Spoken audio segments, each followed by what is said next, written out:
Welcome to Lead with Clarity. This is a space for leaders who want to grow without losing themselves in the process. Each episode is a short reflection on leadership, influence, and the inner work that shapes how we show up for others. It's not hype, not noise, just clear thinking for the journey of leading well. Today's episode is entitled The Room You Build. Here we go. There's a moment almost every new leader hits. Someone asks a hard question in a meeting, and the room turns to look at you, waiting for the answer.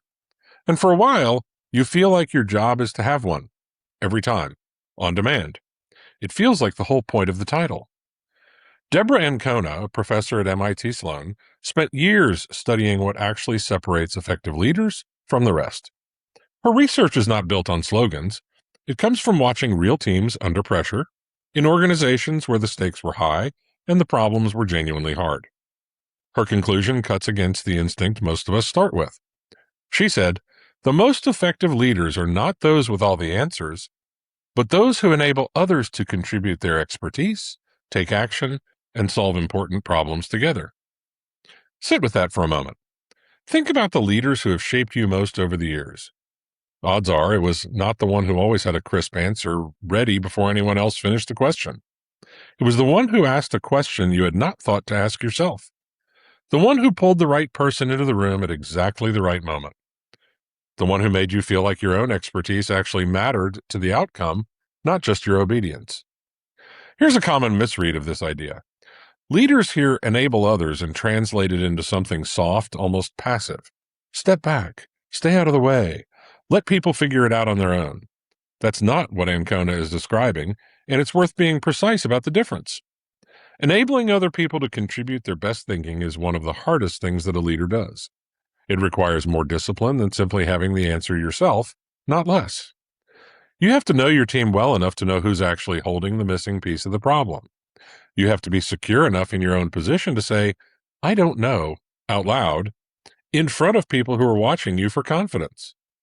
And you have to build a room, meeting after meeting, where someone with far less seniority than you feels genuinely safe disagreeing with the plan on the table. None of that happens by accident, and none of it happens by staying quiet. The reframe worth carrying is this. Your value as a leader is not measured by how fast you can produce an answer under pressure.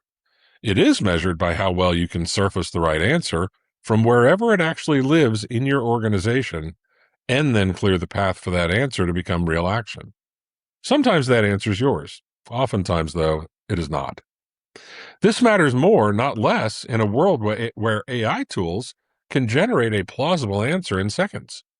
Speed of answers was never really the scarce resource in most organizations, even before these tools existed.